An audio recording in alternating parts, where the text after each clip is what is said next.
wanted to thank you for coming to the Ideal Bodyweight seminar. This is a culmination of a lot of the research I've done, reading, lectures, as well as patient education. And I know it's a big challenge in our society to get down to our ideal body weight, and that's why I wanted to present these principles to you. So to start off, I sort of use our own body, but we have sort of 5, I think, different ways to get to your ideal body weight. The thoughts are that our body really wants to keep its weight on, and unless you address all of these things, you're not going to have success. Most of us, when we try to obtain our ideal body weight, only do 1 or 2. We'll do nutrition or exercise. We don't realize how important sleep is. We don't realize the whole thermodynamics of weight loss. And then we might try some supplements, some medications, even in some extreme cases, some surgery. And my thought is to sort of present all of this in an organized fashion. The first thing to realize is the body's job is to gain weight. Our body's job is to stay alive. And if you look at the caveman, you either got fat or you died back in the day. So starvation was a real danger.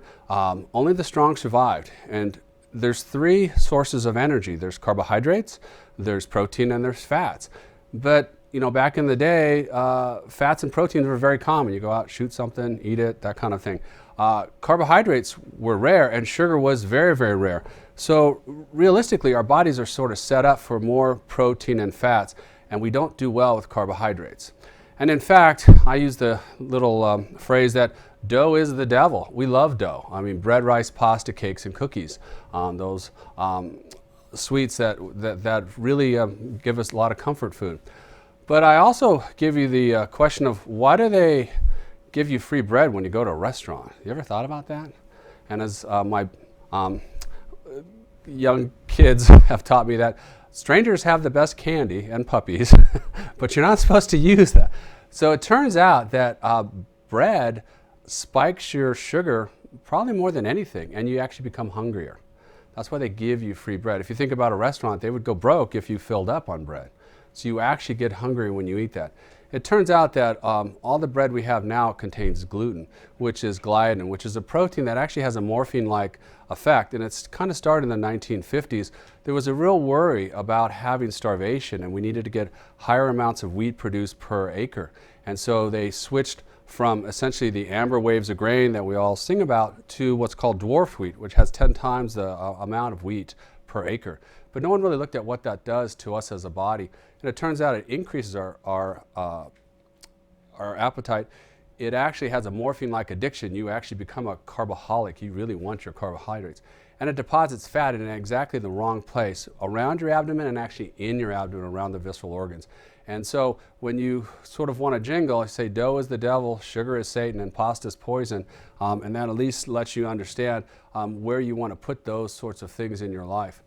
So really, carbohydrates are optional. When you take biochemistry and suffer through your 20s studying all these things, you find out that the body can make carbohydrates from fats and proteins from something called gluconeogenesis. So the body can survive without carbohydrates. We've heard about the Eskimos just living on whale blubber and protein. But when you go to places that just get grain, they actually get protein malnutrition, and you see the bloated bellies and all of the problems in starvation. And too many carbohydrates are actually toxic. That's what diabetes is too much sugar. So the body can not make protein or fats from carbohydrates, but we can actually make carbohydrates from protein and fat. So you kind of officially don't need carbohydrates. And then when you look at carbohydrates a little further, we like carbohydrates. They give us a lot of quick energy, but then it goes away, spikes our insulin. And I jokingly say that the only good carb is a vegetable carb, that our weight occurs when insulin gets spiked, that concentrated sugar is harmful because it actually is toxic at high levels, and that fiber is our friend in terms of slowing down the sugar spiking. So juicing is actually bad. If you look at orange juice, we all drank orange juice. 1 glass of orange juice is about the amount of calories of 3 oranges. Now, I could argue that none of us have ever eaten 3 consecutive oranges, but we've all drank orange juice. That's the difference. When I have an insulin, person, a diabetic who has too much insulin, we give them orange juice to bring back their sugar that quickly. So juice is not necessarily a good thing to do, and in fact, there's just a study showing that the obesity rates in kids is going down because they're getting away from juicing kids, from giving the kids juice. Blending is actually good, because blending is different than juicing, is that you take all of the stuff you're supposed to eat and blend it, and then you keep the fiber in it, and then that way it cuts down that spiking. So I jokingly say vegetables rock, and then you have to realize that fruit in and of itself is not necessarily the best choices either. It turns out that the fruits are very different than vegetables. We always talk about fruits and vegetables. Well, they're actually quite different.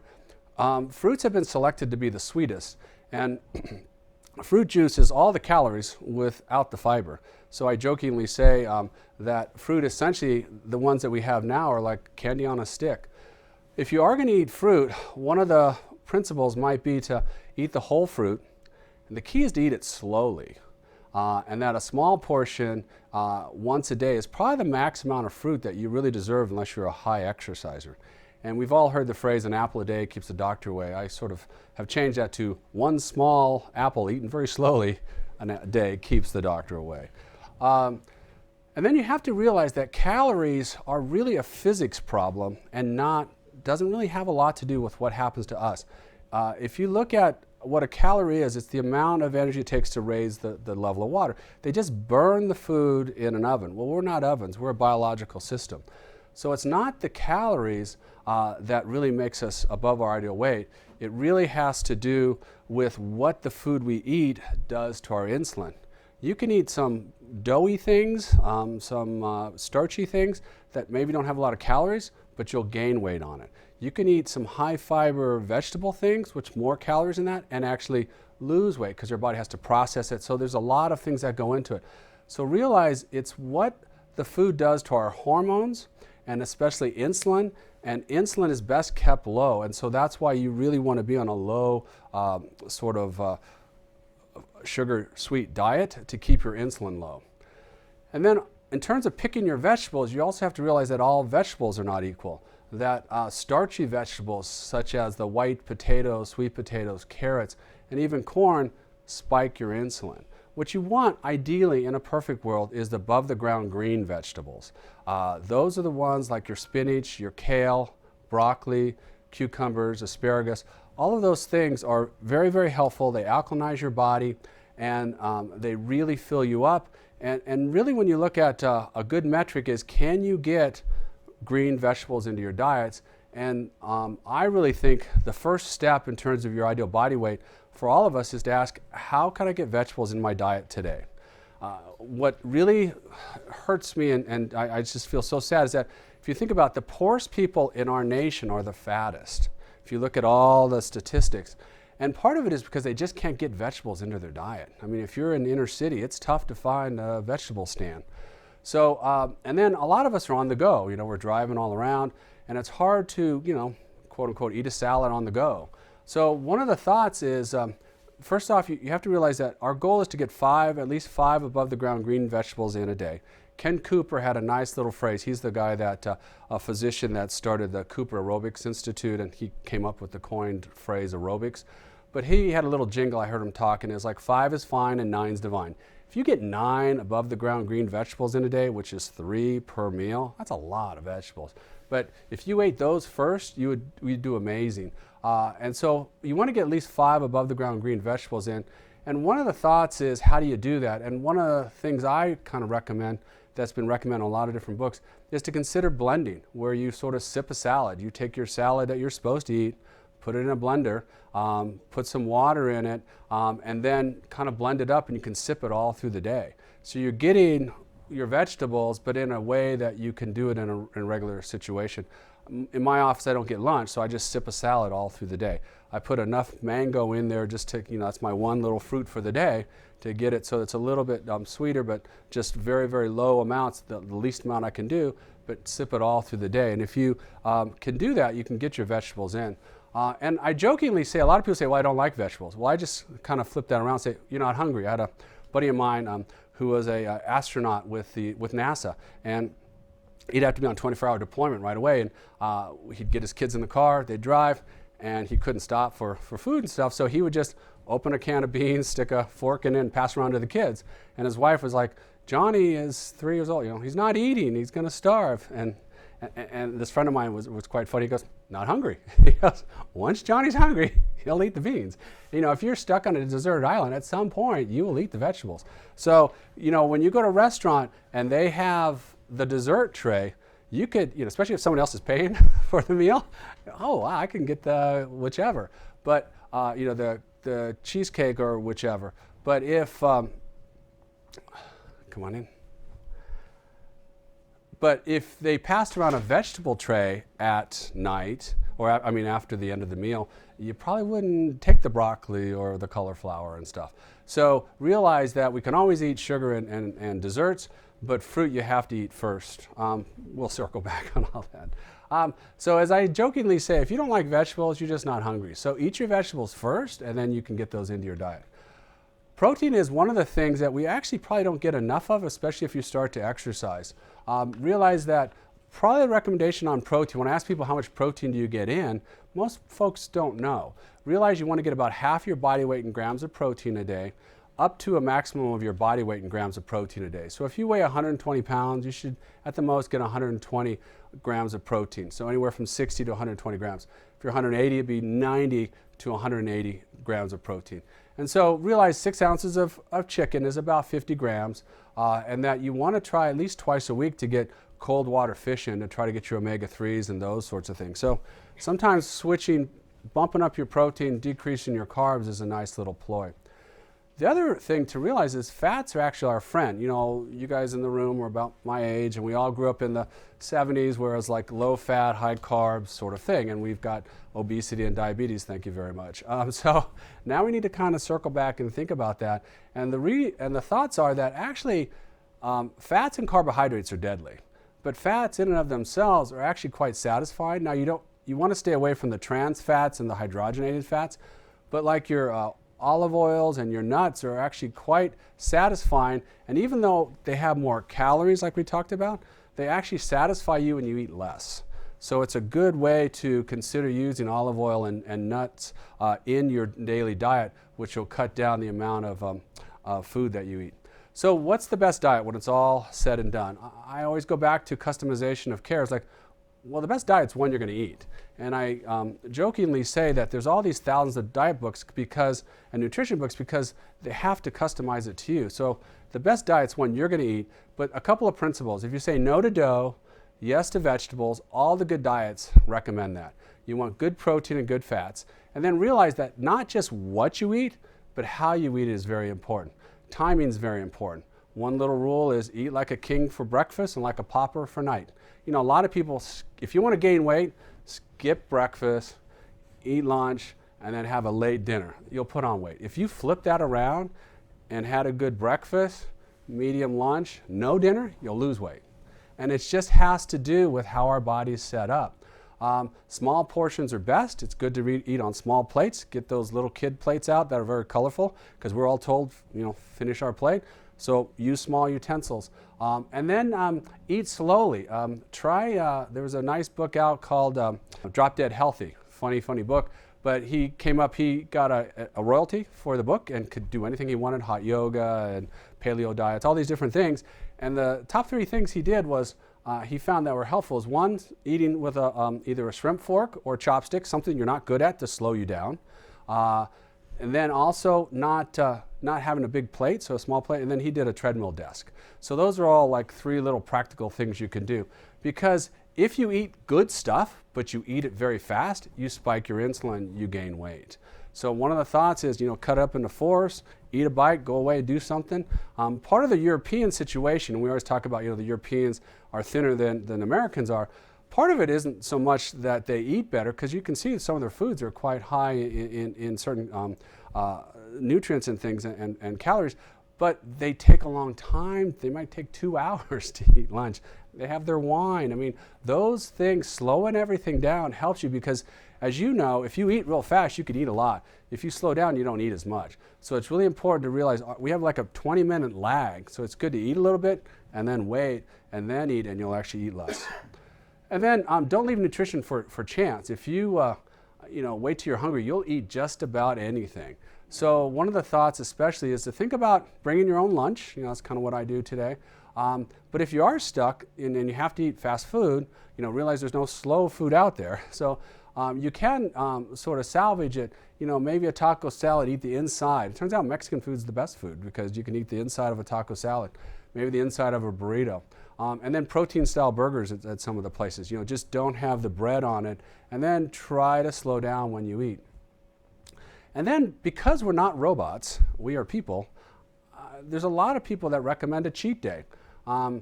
You eat very good for 6 days, and on the 7th day, you eat very, very bad. I mean, even God took a day off, and I think we follow that rule. But cheating once a week, because all of us are going to cheat. We're all humans. So the thoughts are, if you cheat once a week, you lessen the psychological stress. You actually spike your metabolism. You give your body permission to lose weight. Because if you were in a situation where you had no food, your body would eventually try to protect itself by slowing its metabolism. But if once a week you spike it, you seem to reset it and things. You also are not, family dynamic wise, you're not that little, the guy in the corner that's sucking on celery and he's the weird uncle over there and kind of stuff. You actually get to engage your family and then you get to celebrate it. And then the thought is, when you look at it, you probably have about the same breakfast. So now you're down to just cheating 2 meals a day, which turns out to actually help your situation. Because if you have a little bit all through the week, you sabotage yourself. If you do it once a week, your chances are a lot higher. Then after a couple of months, usually what happens, you only have like 1 cheat day a month. Because the reason is that every time you cheat, you get really sick that night. Because bread has the highest salt content of most of the foods we have. That night, you are miserable. You're thirsty, you're bloated, and you're like, like the Alka-Seltzer commercial, I can't believe I ate the whole thing. And the next morning, you vow to go back on your diet, and you're going to be real good. But by Friday, if Saturday's your cheat day, by Friday, you have amnesia. I wasn't that sick. I could try this again. And it's actually kind of a nice sort of setup. And then eventually you start to get where you really only getting down to a very little amount of time. So it's a nice way to realize you're humans, cut yourself some slack. And then the other thing to realize is that we have different kinds of fuel in our body. We have sugar called glycogen in our liver. That's what we like to run off of. It's a high octane kind of a thing. And we've all heard about marathoning where they actually hit the wall and then switch over to what's called fat metabolism. And in fat metabolism, what we're actually doing is starting to do a different kind of metabolism that's a little slower and not nearly as much fun. So realize that sugar's in our liver, fats are in all of our love handles, our thunderbutts, our, all our visceral fat. And then when you look at this, there's let's say you go home today and on the counter you haven't got lunch. And so you're there and now there's a cupcake and there's a thing of lard. Which one would you eat? Just like our bodies, we'll go for the sugar first. Now, if you were on a desert island again, and all you have is this bucket of lard, eventually at some point you will eat the lard. And that's kind of how our bodies are. So for people to literally burn fat, they need to burn through all their sugar to try to get to actually burning their fat. So there's a term called ketosis. You might have heard of ketoacidosis. That's what diabetics get. But ketosis is a normal, healthy phenomenon in our body. We've all heard about trying to go to bed early and eat, or sort of eat early so that we don't eat late at night. And the reason that all works is because it takes about 12 hours to deplete your glycogen in your liver. So early dinner is a better dinner. And in fact, one of the best things to do is try to go to bed hungry a little bit.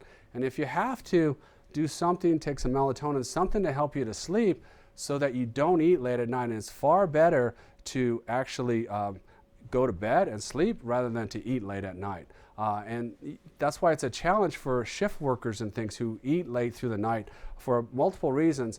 But one of the things we look at is trying to get so that you're having at least 12 hours a day, like say 6 to 6, not having any food. Now you're going to be burning fat. To take this a step further, and I'm not advocating this, but just to let you know what the Tour de France folks type do, you've seen the cyclists who are wafer thin. The way they get like that is they don't have breakfast. They eat an early dinner, don't have breakfast. Get up and they'll do a 4-hour what's called a hammer ride. Well, they'll ride their bike without any food pretty hard. I'm not saying this is healthy, I'm just telling you what they do. And then they actually take some sleeping pills and sleep till dinner. And they're really lucky they sleep till the next day. So you just burn all through your your glycogen, and now you're just burning on fat metabolism. Very painful, not necessarily healthy. What's probably healthy for us mere mortals is to think about, and this comes from Just Pedal, a book that talks about some reasonable things to do, is twice a week, wake up and don't have breakfast. Go out for a 90-minute slow walk or slow pedal, wait another hour, and then eat. Now you've gone all through your glycogen through the night.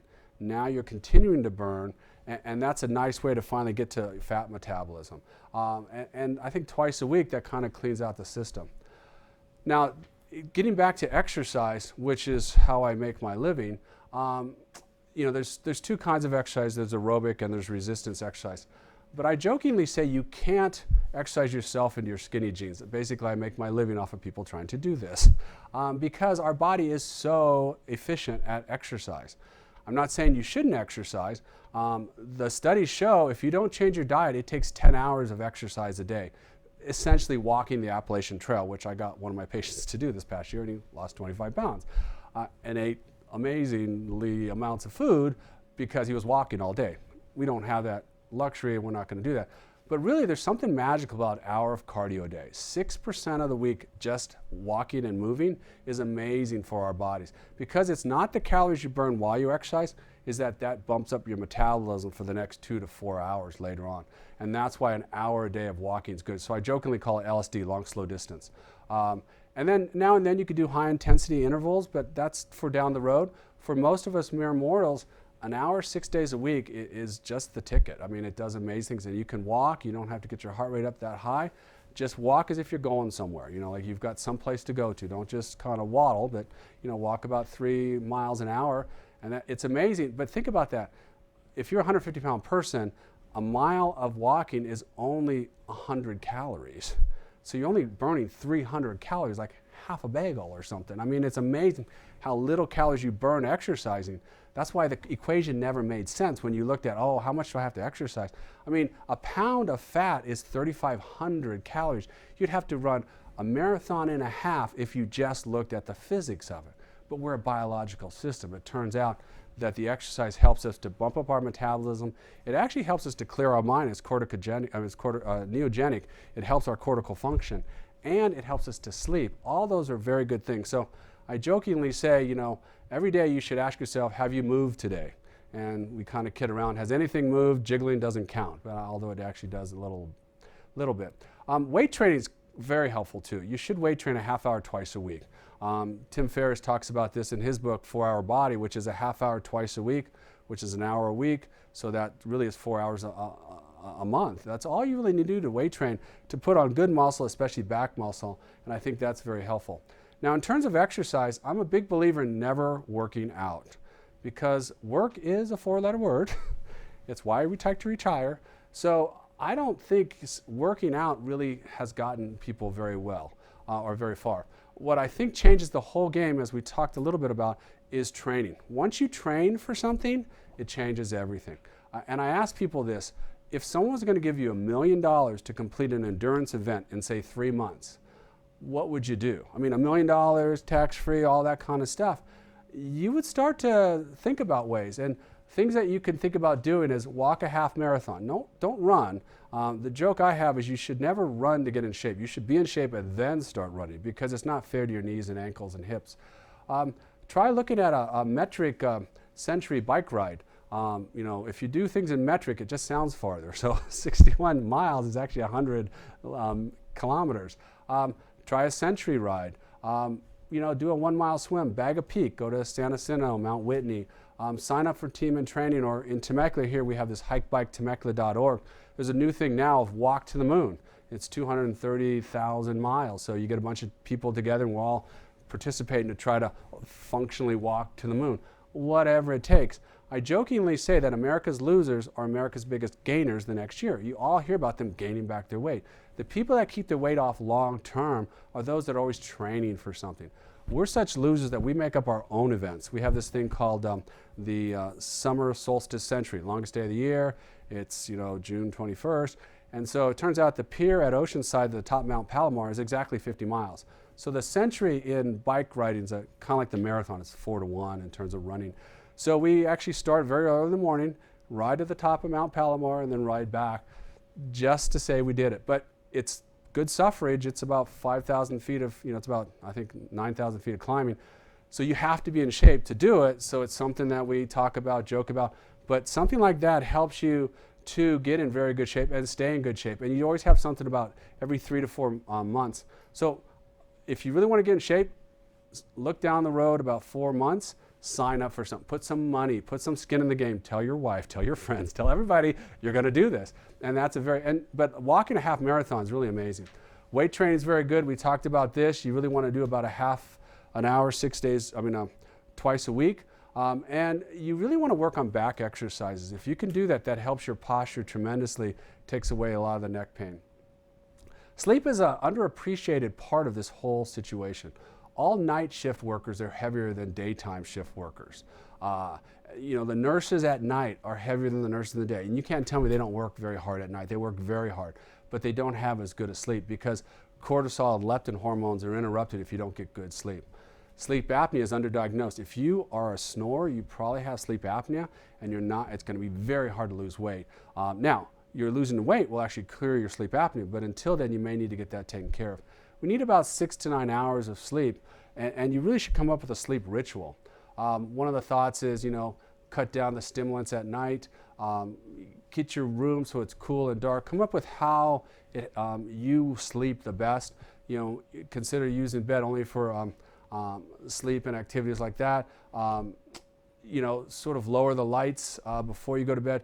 Get into a situation so that you can get very good sleep, and try not to get too far off of it on the weekends, because again, your body, it's hard for it to reset. And then again, if you snore, think about getting a sleep apnea test. Now, one of the ways, if you think about how little you burn with exercise, the flip side is that literally cold melts fat. If you look at our body's job is to stay alive, and our body knows that it doesn't want to starve, but it doesn't want to freeze. But you'll freeze quicker than you'll starve to death. And so one of the things that we look at is that if you sort of tell your body that you're starting to get cold, then it starts to burn fat. And our body will burn fat to stay warm if it freezes, if it feels like it's in danger of freezing. And I flip this around. Have you ever seen a fat surfer? Surfers, literally, nothing against surfers. My son's a surfer, but they ride waves. They don't even climb waves. But they're in water. And water is amazing in terms of helping you to stimulate what's called brown fat. Brown fat is not the white fat around our belly, and it's usually up around our upper back and upper chest. So when this gets cold, this is sort of our core, our body goes, hey, I'm freezing, I better start burning fat. So it turns out our hands are what determine if we feel cold. We've all been outside and it's kind of cold and we do this, or we'll put our hands in our pockets.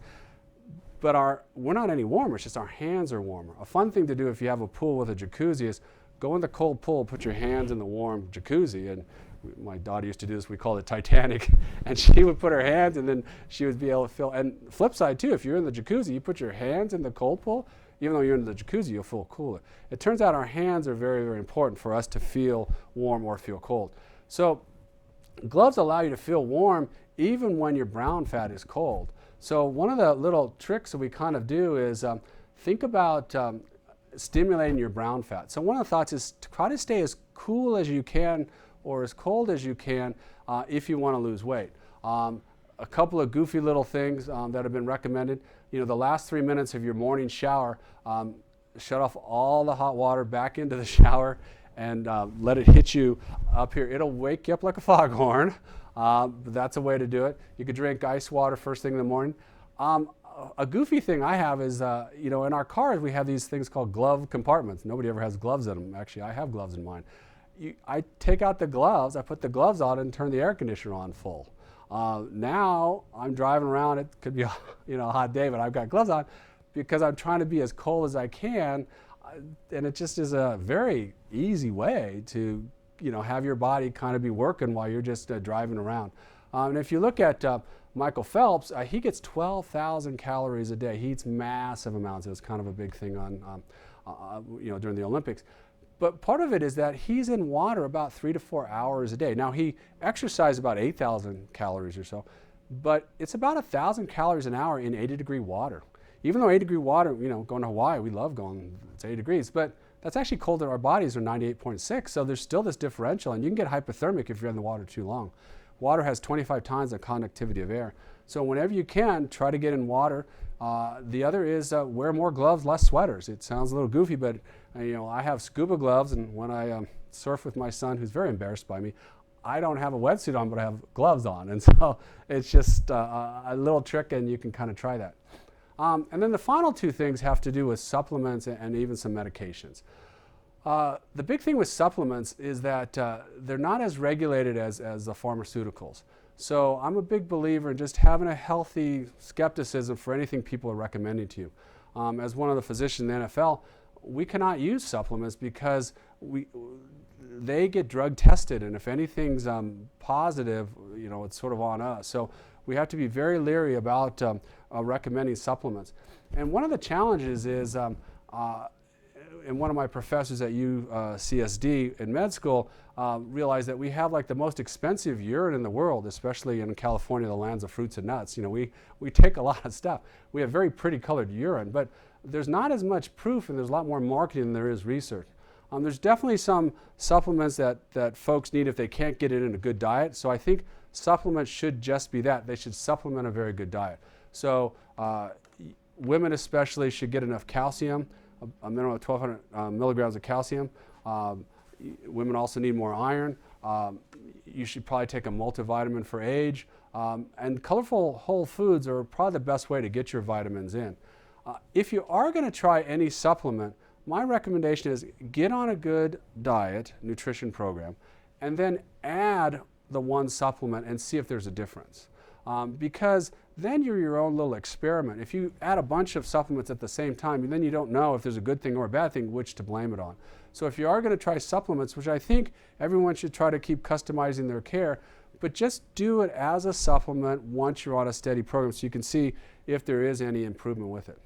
And then finally, once you've done all that, and if you're still having a challenge obtain your ideal body weight, or if, say, you have diabetes or high blood pressure or high cholesterol, one of the newer things is to consider using some medications.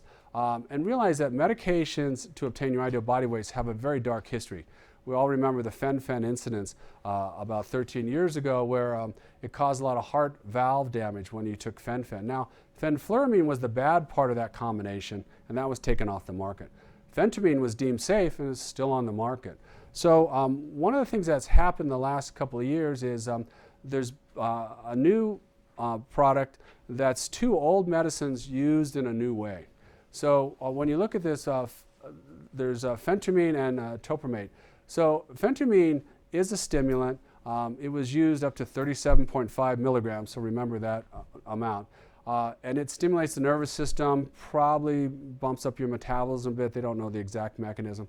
But at high doses, there's definite side effects: palpitations, rapid heart rate, elevated blood pressure, dizziness, insomnia. So it's just like taking too much caffeine, anything like that. There's a dose related to it. So the higher the dose, the more side effects you potentially have. Topamate, which is also Topamax, it's used for treating seizures, migraine headaches.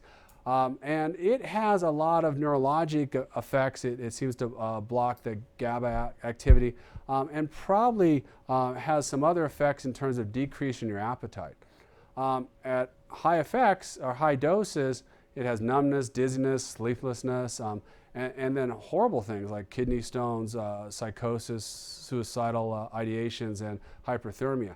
So you realize both these medicines are very, very powerful, have a lot of side effects at high doses, but they are dose related. So what they've come up with in last year was to take these two old medicines that have been around for a long time, cut the dose down a lot, and put them together.